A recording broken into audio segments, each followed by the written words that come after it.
Welcome to the 2026 Sociable City Summit featured panel on Nashville women in hospitality, entertainment, and sport.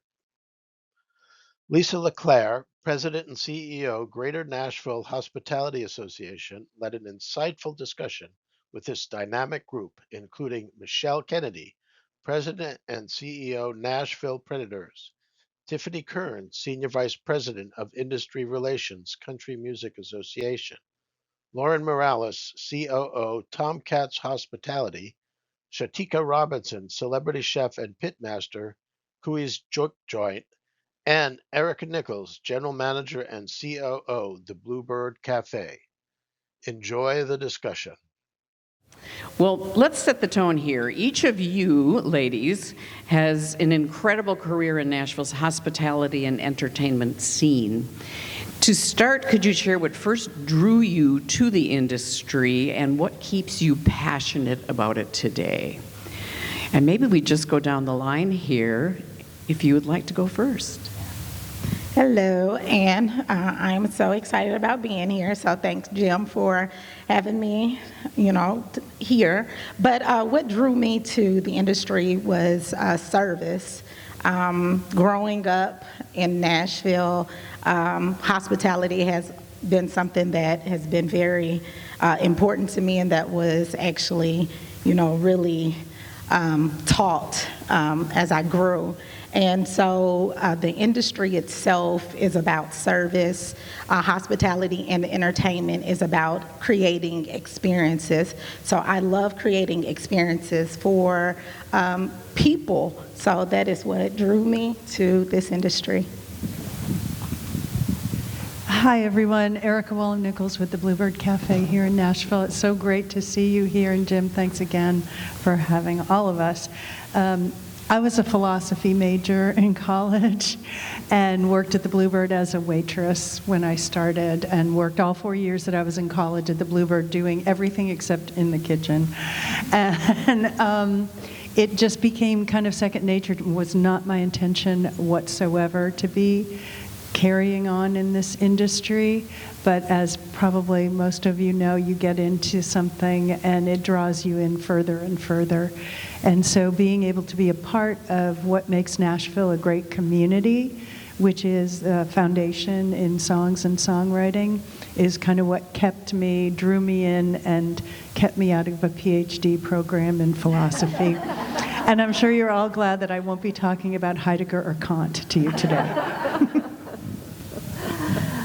Hello, welcome to Nashville, those of you who don't live here. And my interest in this industry really came from my days as a college student athlete. I went to Vanderbilt, played basketball there, and began to sort of get sucked into the entertainment value of sports and entertainment at that time. My path was not very linear, so I won't waste half of our session talking about that. But the thing that I landed at the Preds 18 years ago. Prior to that, I was with Vanderbilt in college athletics. And the thing that has kept me here is a lot of what Dina was saying. It's the community that we have in Nashville. It's a special, special place. Those of us who, theoretically, I guess, compete for the same entertainment dollar, it doesn't feel like that, because we want the best for each other, because what's best for each of us individually and each of our organizations individually is best for Nashville. And I think that's something really special about Nashville that you don't hear in every place that you go. And I think that you'll hear a consistent theme of that today. We really do look out for each other. We want Nashville to show up and show out. And that's really what it's about. And then the other thing that keeps me in this role is I haven't won a Stanley Cup yet.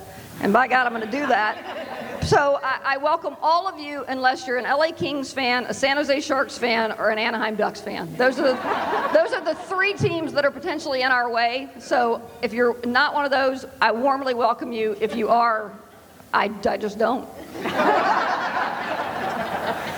We're going to hold your feet to the fire on the old Stanley Cup. You heard it here first. I would echo everything that's been said. It is the people. I think it is fantastic that we work on behalf of people and not products. So they have feelings, they have emotions, they're creative, they challenge you, they frustrate you, they bring you happiness, they create experiences that are memorable and stick with them for a lifetime. I think that is certainly what has drawn me to it, but One thing that I might also add is something that is really unique about the entertainment industry as a whole, whether it's music, if you specifically talk about hospitality. When something happens in our community, we are actually the first ones to be tapped. So I think about the flood that happened here in Nashville. It is the entertainment and hospitality community that came together and said, how do we take care of our city? When there are fires in LA, when you name it, we are the industry that's tapped to support and to show up for our communities, I think in the most incredible ways. And certainly in the pandemic, our industry was showing up for each other in ways that was unprecedented. And I think that it reminded me that we're in this because of the people. So TomKats is a family business. My parents, Tom and Kathy, started it 40 years ago. We do tour catering and movie catering primarily, and I've been working since I was 2 in this business, so I don't know if I had a choice, but I too went to school for microbiology and got sucked back into hospitality because watching my parents care for people and the service side of it, and whether they were being treated rudely by a diva or serving the guy that had worked an 18-hour shift driving big rigs on a movie, they treated them all the same, and I'll cry talking about it. It was very inspirational, and that's why my whole family does this. And Nashville's a storytelling town, and it always has been, and Erika will tell you that. And that's why Nashville is so special, is there is healthy competition here, but I know every single one of my competitors well. We're in rooms together, we fight the same battles, and we collaborate. Leesa helps us a lot with all of our challenges, and I do know just from my friends in other cities that's unique to Nashville. Not everyone has that sense of collaboration that we have here, so. Beautiful, thank you all. I often call it our secret sauce that we collaborate so well together. And it's always interesting to me when somebody comes that doesn't really understand that and doesn't kind of get involved in that. It's sometimes not a successful outcome, so it's an important part of who we are. As women leading some of Nashville's most iconic institutions, how would you describe your leadership style, and how has it evolved over time? And Lauren, let's come back this way. It's evolved so much over time. We're a small business, so being able to adapt quickly. I think that's our biggest strength. That's also a challenge. But no matter the challenge, whether it's the 2010 flood or being in the movie industry, I think really prepped us for being adaptable, because you're building a kitchen in the middle of the desert maybe, and then they tell you to move it with 2 hours notice. But yeah, being adaptable, and I'm still adaptable. So sometimes I'm micromanaging more than I want to, and then sometimes I'm really hands-off for a few years when I'm able to. So. I would say, certainly, I completely agree. I think that we're always evolving. Again, we're human, and so naturally what we put out is typically based on our experiences. I would say, as somebody who has really tried to learn a bit of a different industry, I was in politics, I was in biotech, spent a little bit of my career in athletics. Coming to the music industry, I learned a lot, and I think one of the key things right now that I would say define my leadership kind of strategy is that I look for alignment versus agreement. I actually disagree many times in a room, and I think that explaining to someone that, look, I fundamentally disagree with this, however, I want us to be in line and move towards the North Star, and so how can we get that? And it doesn't mean that I'm still it does not mean that I'm in agreement with the decision, but it does mean that when I walk out of the room, I am supporting the way that we are moving forward. And I think that's something, I don't know, early on in my career, I always felt like you had to be in agreement at all times in order to be in lockstep. And I've just fundamentally learned the difference between the two. And actually, I prefer alignment. I want to be challenged. I want people in the room to go, I think we could be doing it differently or better, but maybe we lack resources this year, so fundamentally we have to align differently. So I would say that is probably the biggest evolution that I've seen over the last few years for me in particular. I think I certainly have changed throughout the years. I used to be a person who sort of thought if you're going to have it done right, do it yourself, and that's certainly not what I believe in these days. I think as you age and mature and see more things, you understand that you should be the leader that you wanted to have. You should do the things that inspired you. And so I did a panel. It seems like we're on the same panel circuit. We all see each other all over town on panels. But there was a thing that I did, and it was called Boss versus Leader. And it really made me think about that. There's a really strong, there's a big difference between a boss and a leader. A boss tells, a leader teaches. And you want to be someone that inspires others. And so I think you become more introspective as you get older. You think more about what really is meaningful to others. Your selflessness grows, I believe. And so I think all those things make you a better leader. And another thing that I think has become has taken a much more prominent place in my mind when I think about things like this over time has been taking care of myself. I have been historically an incurable workaholic. And there's no one in this room who works with me right now on a day-to-day basis, so I will say I've gotten better and no one can challenge it. But I think thinking of it in a way, again, of selflessness. I come to the workplace or to anything I do better and more clear-headed and more pleasantly if I have taken care of myself, if I'm not working every game and every concert. You have to give yourself a break at times, and in order to not feel like you're letting anyone down, I sort of reprogram my mind to think of it as it's actually something I'm doing for people because I'm a much better version of myself when I do those things. So. I am a big fan of Southwest Airlines and Herb Kelleher. And I would like to read a quote that he said that I kind of use to rely on. It's leadership really involves responsibility. A company is stronger if it is bound by love rather than fear. And I have 35 staff for a very tiny business. And just like Michelle said, what kind of leader would I like? How do I get 35 people from my admin people to our front of house, the kitchen staff, our security? How do we tell our story so that our staff is able to act accordingly? And I think that's, I feel that is a responsibility, because as a business, if you don't have a clear mission or strategy, then how do you tell your people how to move forward? So I try really hard to, I wish I could say it was 100% succeeded. I find myself not 100% perfect, but I do believe that setting that tone is really important, particularly in the hospitality industry. And I have to say, we were closed for 18 months for COVID, and when we reopened, 90% of my staff came back, and they had had other jobs, which they left to come back to the Bluebird, and I feel very, very honored that that happened. So I'm a chef, so I will say that getting the title of a chef and becoming an executive chef was something that was very difficult for me.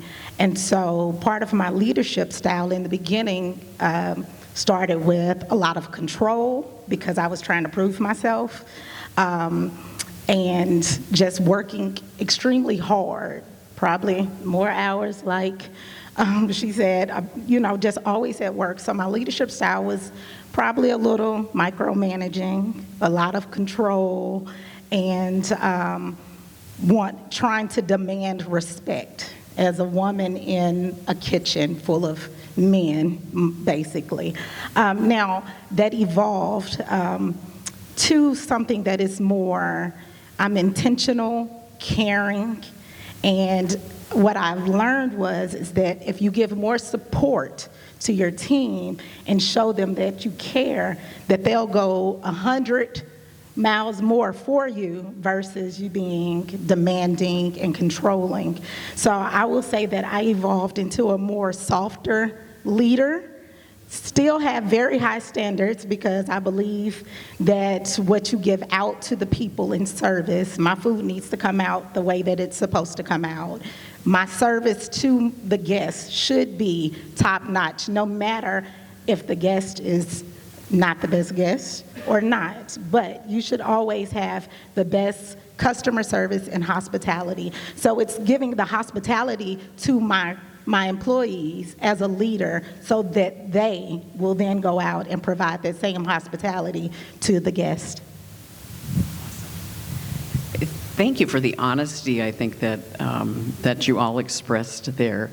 I think, evolution and leadership is a skill, and it is developed, and it is something that we can always strive to be better at. So thank you for those answers. I appreciate it. Tiffany, I'm going to start with you, if I might. Your work with the CMA focuses deeply on community and philanthropy. How do you see the role of giving back fitting into the DNA of Nashville's hospitality and entertainment culture? Yeah. Well, I think there's thinking about this in two ways. CMA is a unique organization in that we're the trade association, so in large part, our job is to take care of our members personally and professionally. I think 10 years ago, we could have said professionally only, but if you aren't showing up if you're not showing up as your best self, then we as a community are not going to thrive. And that's what trade associations are, aimed to do, to forge a path forward. Now, I would call that philanthropy because at the core, philanthropy is picking up others in the service of others. So philanthropy is by sheer nature of what we do, everything that we do.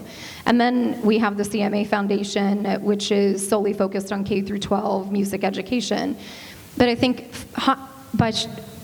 I look at, and I mentioned this in kind of these opening remarks, I think we are the industry that is called on every time to figure out where can we host a fundraiser. How do we make sure that talent can show up and perform or participate? How can we make sure that there's a food and beverage angle where, again, it's an experience? So I really believe that Nashville is unique in that we are a community. We've also, as a city, we've gone through a lot together, especially in the last 20 to 30 years. When cities evolve, you start to feel breaking points where systems and structures are not necessarily, were not created to see the kind of growth that we have. And so I think we all have come together to say, how do we support our community? How do we make sure that we are thinking of every single person, from the chef to the parking attendant to the artist. And I think we are really unique in that way because we serve so many individuals in each of our individual businesses. And I would also argue that they're all very similar. They all want to feel seen and valued, no matter your position. If I do something with Keith Urban, I assure you he wants that same exact thing as the parking attendant as well, to a degree. But they want to be seen and they want to be valued. That is just us as humans. So I think that Nashville it is so hard, and Lauren touched on this, hell, we all have touched on this. I think we do a really good job of preservation of the things that matter to us. And I use preservation versus protection because I don't think we have anything to protect. I think we should preserve. Protection is, it doesn't allow us to be nimble to the change that's happening. We need change. We need to evolve as a city. But we also need to make sure that we are all showing up for each other and representing each other in rooms that we don't always all get to be invited into. I think that is also important. So I would say it's like kind of built into the foundation. You don't have to ask any one of us to make sure that we are thinking about others in our business. It is core to our business.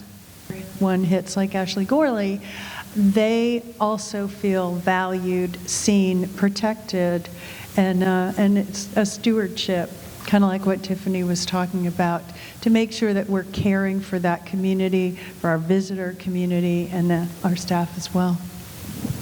You know, I think that storytelling carries to the visitor that goes back and tells the story of their experience here. And every single one of us, in some way, shape, or form, touches those visitors and the residents, too. I'm a big fan. I was down at the CMA Theater last night, and Bruce Hornsby and the Noisemakers. If you missed it, it was good.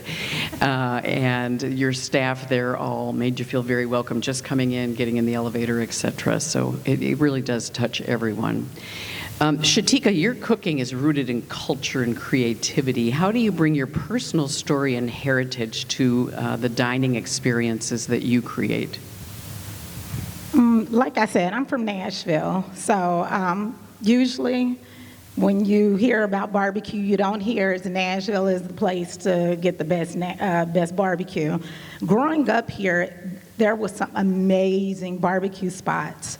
And even in my own family, it was a different taste of barbecue, different from Texas, different from Memphis, different from Kansas City, different from North Carolina. So we talking about storytelling. What I do with my food is storytell what Nashville is to me. My barbecue is Nashville barbecue.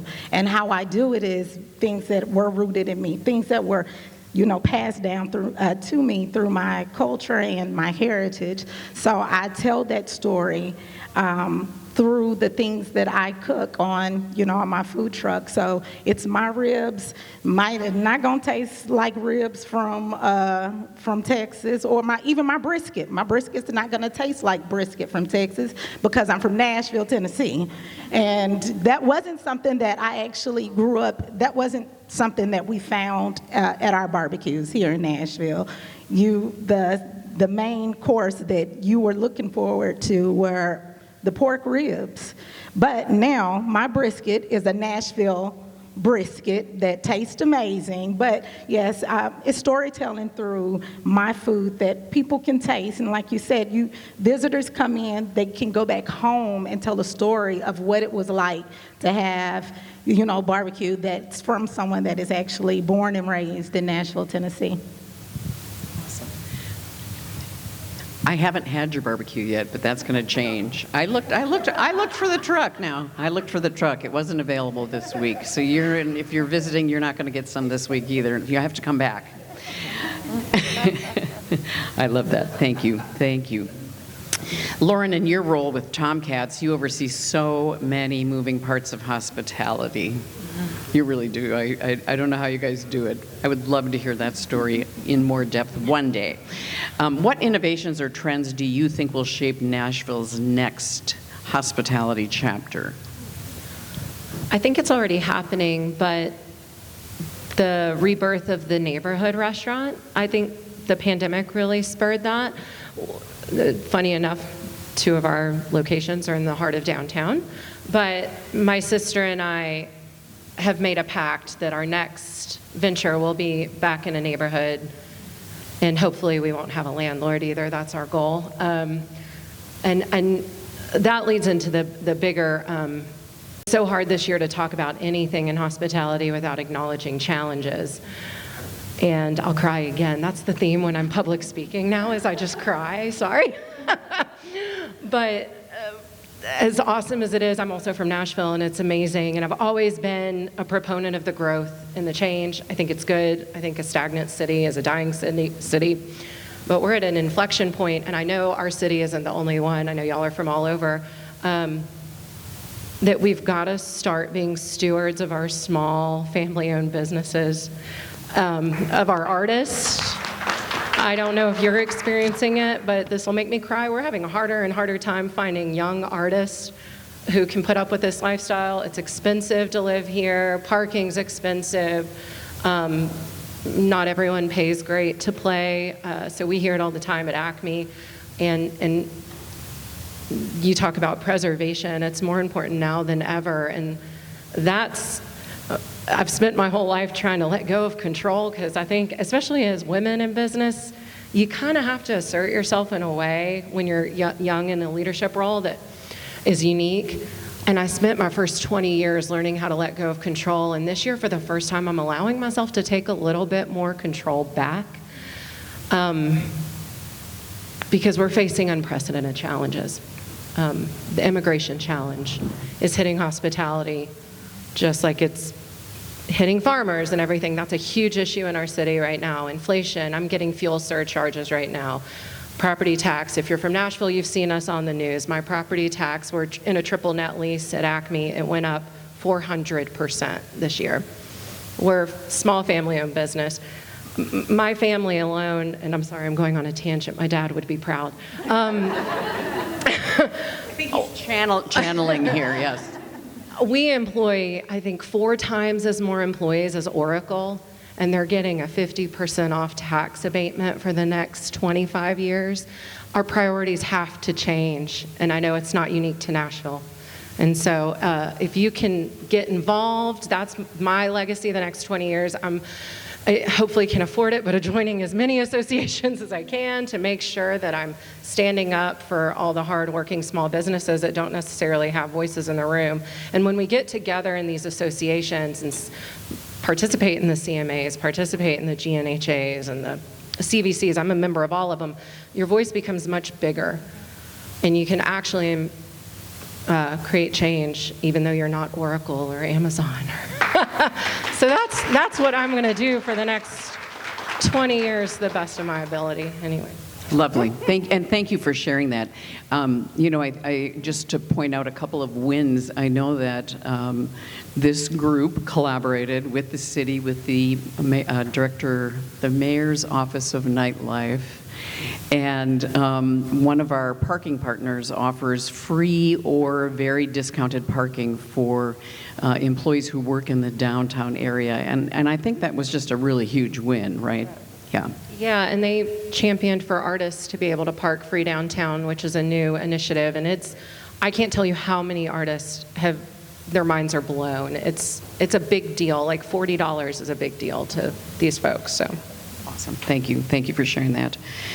Michelle, sports and hospitality often intersect in exciting ways. How do you bring the sense of hospitality into the fan and staff experience at the Nashville Predators organization?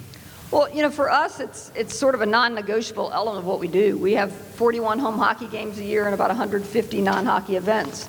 If we're not hospitable, we're kind of screwed. So we want people to come back. We want everyone's experience to be special. And we sell hot dogs and hockey tickets and concert tickets for a living, but we want people to leave that building with an experience they'll never forget, because that's what keeps them coming back.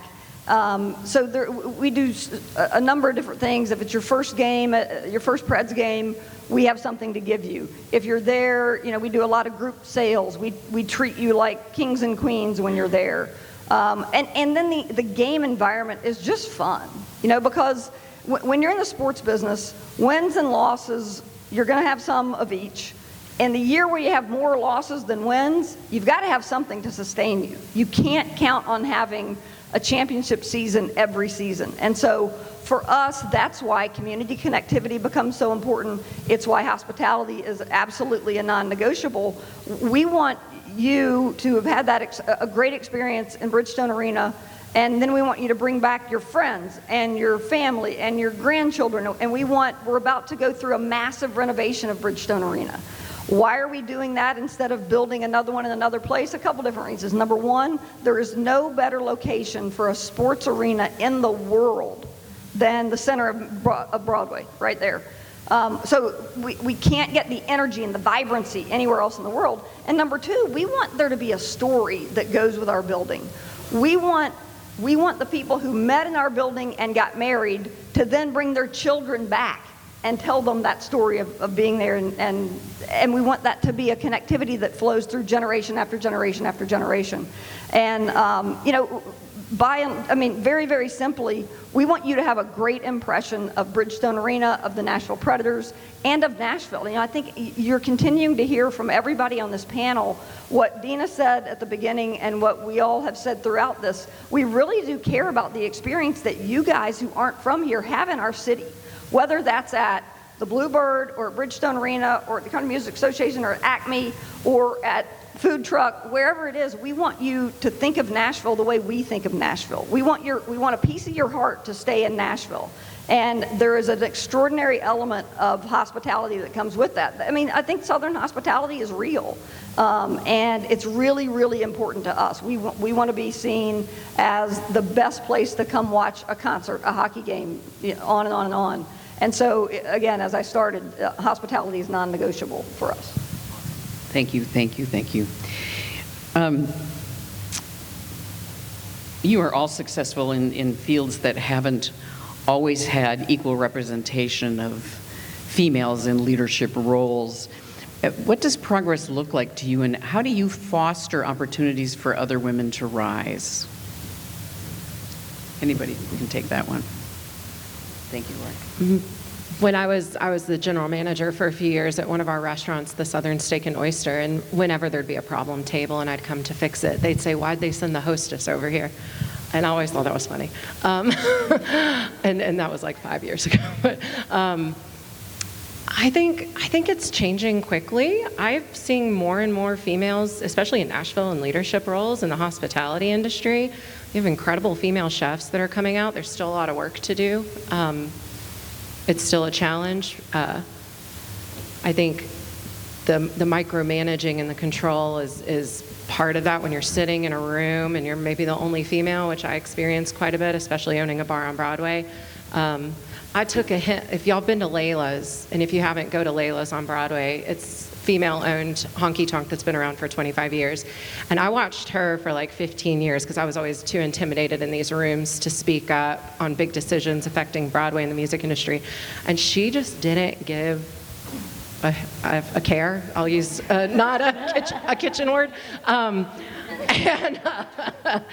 And it just, every time I see her, I tell her she's been the best mentor, and I've learned you just got to speak your mind, and you got to say what's right, and don't be intimidated. And I think we still can tend to be intimidated sometimes in those rooms, and I'm finding my own courage, and we have a lot of female leaders in our restaurant group, and I encourage them to speak their minds. Don't be scared to give your opinion or... Yeah, and I would also add, it isn't just representation. Putting someone in a room without influence creates no change.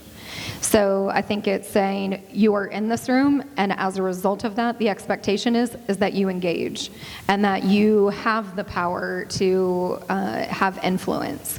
And I think the more that we can directly call that out versus you just get to be in the room and it's like, and we want you to speak up and we want you to participate. I think it's representation and making sure that they're able to have influence. I think that I always say this when I get this question a lot, or questions like this a lot, and I always like to share the perspective that I have not had an experience in an industry that people think is stacked against women. I have never had anything that felt like a ceiling. I've never had anything that felt like a limitation. And I am not sitting here denying that exists. I understand that it does. But I think it's important for especially young women to hear that doesn't have to be the case. It hasn't been my story. It hasn't been anything that's kept me from doing. I've always been regarded as a diligent professional, irrespective of my gender. And I haven't been made to feel like I don't belong because I'm a woman. So to me, progress looks like this not seeming novel. This is just how the world is. And people ask me all the time, well, how many women presidents are there in professional sports? I have no idea. I don't have a census. The only reason it matters at all is because I want your daughters and your granddaughters to see someone who looks like them and believe they can do it, because they can. I mean, I'm from a tiny little town in Kentucky, population 1,000. I tell people, if I can do this, anybody can do this. So I would tell the younger generation, don't let it get in your head. And I want to repeat that I do not say that as any disrespect to someone who's had a different path than me, but I think it's important that especially young girls hear, my path has not been the one that is, uphill both ways, and oh my gosh, how did she ever make it? So I want that to be inspirational to people who see jobs that may not be typically female, whatever that means, and know that they can do it. Yeah, and for me, I feel like progress looks like access and ownership. It's not just, having a seat at the table. Maybe you don't have a seat at the table, but maybe there's a voice in there that can speak to, progress happening for you. Being an African-American woman, there are some limitations. You can fight and you fight hard, but sometimes having advocates or just, someone speaking on your behalf in rooms that you have yet to get in is very important as well. Yeah, I have had experiences like you talk about, Lauren, where I was booking a big music festival and somebody came in, talked to my assistant who was male. I'm like, yeah, you can tell them anything you want to. You're still going to have to go through me. But I have a large female contingent in my admin staff, and being able to offer them not only the opportunity through, as we're talking about, our city has a great community. There are avenues for people to rise up if you give them that opportunity. And so I'm always trying with my staff to be like, try for this. Submit to leadership music. All of the things that we have in our community to offer young women coming up. I think part of our job is to show them where those doors are and how to open those doors and support them when we can. So I think, yes, it's changing. And I think, just as we said, the ability to be here, for Jim to pick this as a real significant panel to talk about what we do as women in the city, I think is very important, and thank you for that. Awesome. Thank you. I was the young general manager who somebody came to the front desk at the hotel and said, I want to speak to the manager, and I showed up. I was 29 years old, and when I got there, they said, oh no, I want to speak to the manager of the whole hotel. And I said, that would be me. It took a minute. Of course, this is back in the 1980s, ancient times, but it has come a long way from my standpoint. I don't see a timer. How am I doing on time? Oh, we have 15 minutes. Fabulous. Okay. I have 2 more questions for our panel, and then we'll open it up for questions. If you could give one piece of advice to the next generation of hospitality leaders, what would it be? Male or female?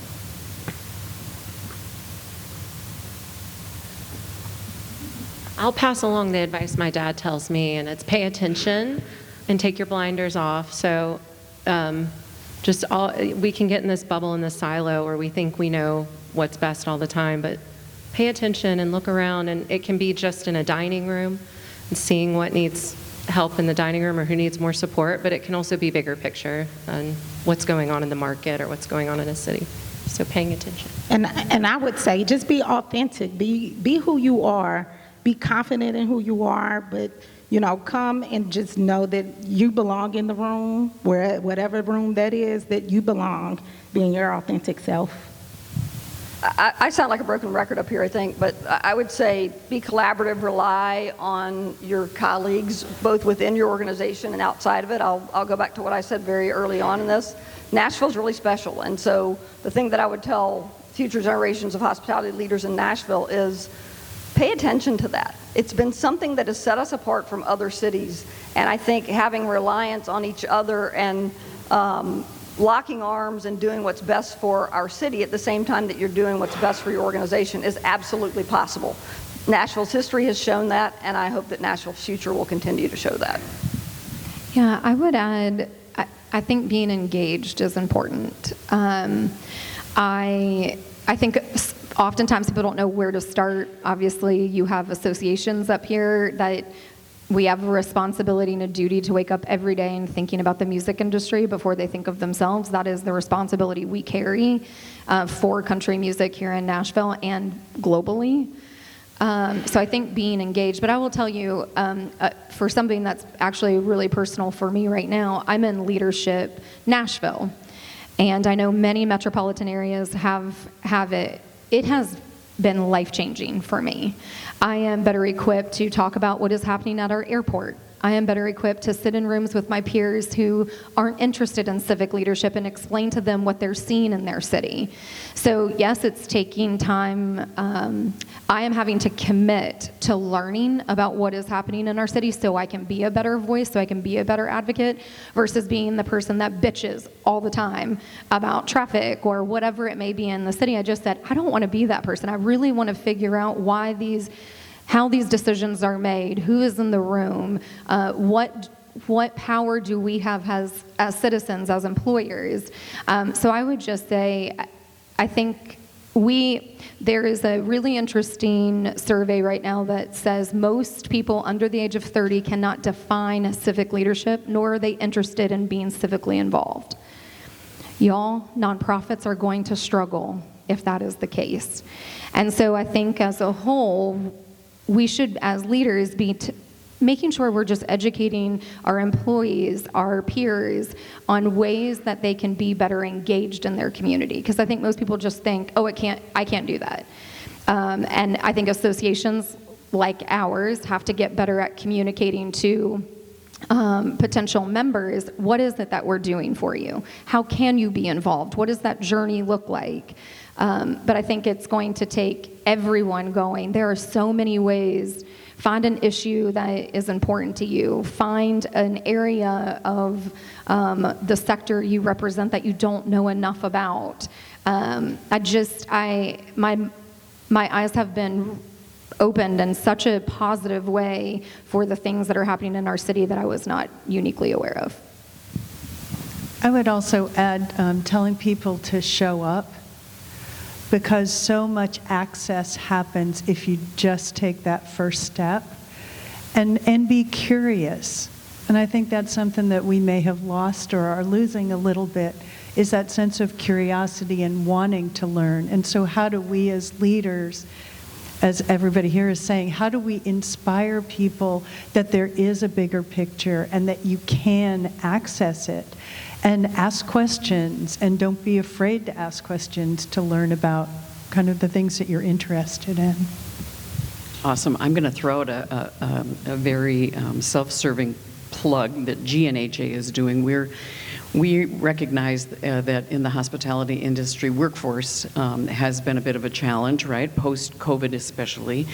And one of the things that we work really hard to do is to bring industry together with our local high schools, colleges, and universities. And we want you to show up in the classroom and let those students see someone who looks like them, that this could be a really viable career, and we want their parents to know that that's okay too.